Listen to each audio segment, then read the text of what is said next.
next little portion, I'm sitting there looking at page 2 of the contract, Okay. is a survey. What the importance of a survey? Do you need a survey? Well, the first thing is, if you're going to have a loan, the mortgage company is going to require you have one. Now, back in 2001, they passed a law that said if we could use the previous survey from the original, the person that owned it before, providing that the seller, the buyer, the title company, and the mortgage company didn't have a problem with it. Okay, so we can use previous ones, which would save approximately $400 on a residential home. Surveys can run into thousands of dollars on larger pieces of property, but a single-family home we usually run $400, maybe $425. There's no reason for anybody to pay for it if we can use the last one, so we can just transfer that over. But again, what if we do have to order one? Again, who's going to pay for it? It's a negotiable item on the contract too. Is the buyer going to pay for it, or the seller going to pay for it? Right. And that's important in it. Because again, if you're the buyer, there's another $400 you have to spend to purchase the property. You're talking about $400 for a survey. Is that just the average, or? That's an average. Okay. Yeah, okay. Yeah, that's like I said, a single-family home in the Austin area is running around $400. It can be, $350 to $450 depending on the company you use. Okay, but let's just say around $400. And there's a fee that who's going to pay for this now? Okay. Again, you have to go to your industry. You have an agent, right? Who should pay for that? Okay.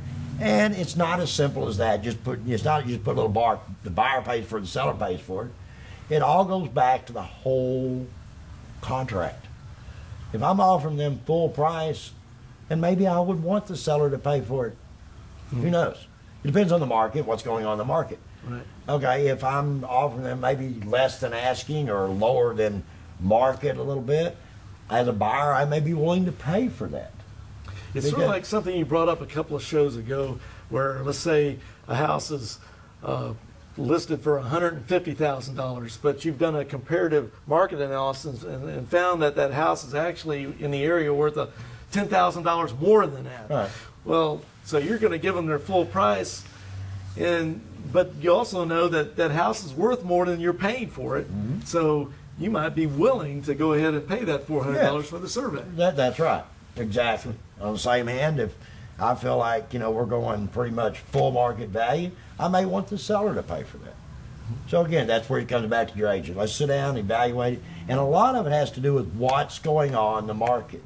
Because there's a lot of houses on the market, the seller is more likely to pay for that because their house has been sitting there a while and they haven't had any offers on it. And he wants to just get rid of it. And he's willing to pay a little bit more money to get rid of it. Right. Because it's going to net the seller a little bit less money. In a hot market, what we call a seller's market, in that case where houses maybe are on the market, I don't know, some areas I've seen them as little as 3 to 9 days. In that case, more than likely, the seller wouldn't be so willing to pay that, because if he doesn't and the buyer decides not to purchase it because of that factor, more likely he's going to get another offer on it next week, isn't he? That's right. Okay, so the market has a lot to do with it too. Right. So it's, again, and that's you as a consumer. You don't really know what's going on in the market, do you? That's where the agent comes in. That's why you need an agent one more time. Another thing that people don't understand in this business is it's not like Austin. Austin is a large area. What's happening or going on in downtown Austin or South Austin or North Austin, they're like totally different markets. You might see that in North Austin, properties are selling for, let's say, 97% of list price. In other words, they're getting pretty close to full price for them. Where if you go down to the downtown area, because there are so many people wanting that area, that properties are selling for 103% of asking price. People are actually paying more than the asking price because there's several people wanting to purchase the same property. And that's what I'm trying to say. The market is very, very local, almost to sometimes a subdivision, an area of town. And you, as a consumer, have no way of knowing that. That's right. That's right. And that's where it goes back to having a good, reliable agent that can research all that, look at all this, because we as a real estate agents, we have access to stuff that you as a consumer don't. All the whole MLS system, the whole multiple listing service, which gives us a ton of information. Right. And it lets us see an idea of what's going on in that particular area.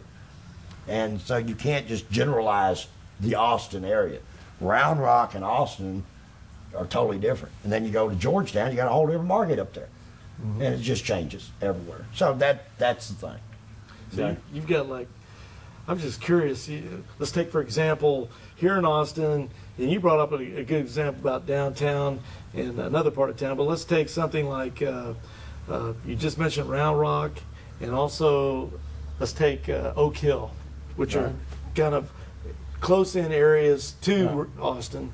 What is the difference between, let's say, the selling price in Oak Hill as opposed to Round Rock? Well, the first thing I can tell you is I can't tell you that. Okay, I'm not going to sit here and give you that kind of information until I get in and find it out. Aha. See? Very good. I'm not going to sit here and just pull something off the top of my head and go, well, this is what's happening in Round Rock. I got Okay? What part of Round Rock? We're talking North Round Rock? Because South Round Rock? We're talking the east side? We're talking the other side of 35 or the east side of 35? Very good, because there's differences in even the general areas. As much as a subdivision sometimes. You see? So So there's how's- no way I can properly answer that question. I can find you the answer. I can go in and do what I call homework, and I can do some research, and I could answer that question for you. But could I answer it right now for you? No. Very And good. anybody, it's one of the things I always tell everybody. If you ask generalized questions like that to an agent, and they always have an answer for you, maybe you don't have the right agent. And I'm not saying, that you do or you don't. Right. Just something to think about, isn't it? Now that Okay. that was very good, because you could have, if you were less than forthright, you could have just come up with an answer real quick on that. But And you wouldn't know any better, would you? exactly, that's the whole point. Right. That's Yeah. the whole point. And But, it's- a one of the reasons I ask these kind of rebel questions. agent's going to, do his homework, do his research Right. before he answers that question. Because a lot of the questions I'm throwing at you are based really on just, what if I were just somebody that didn't know anything, and, Right. and just based on some of the things you're saying, well, what about this or what about that, and then Right. you give the responses right off the bat. Yeah. So that, to me, was a very important question, because I know in some neighborhoods you can have, on one side of a street, houses can be $50,000 or $60,000 less than on the other side of the street. Almost, yeah. Almost, yes. I'm thinking of a certain area, Right. just in a Round Rock area, where you've got this one place called Meadows of Brushy Creek, and then you got another one called Cat Hollow. Right. And they're real close to each other, Right. but the prices for the houses are incredibly different, even though they're in the same general area. Yes, they are. So, So I can't answer your question then, can I? very good. It really makes a difference, just as all title companies are not created equal, all real estate agents are not created equal. Absolutely. So- Again, it depends on a real estate agent. It depends on their experience, their integrity. Uh-huh.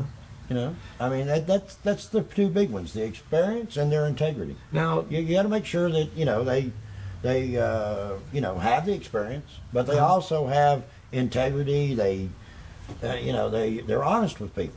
Now, fairness? is integrity something that's stressed by, let's say, the Texas Real Estate Commission? Oh yes, it's they call it canon of professional ethics, basically, and it says that we're supposed to use due diligence, as they say, to take care of our client, and to have good moral and ethics about us. And that's That's a requirement by law. well, it's what it really boils down to, isn't it?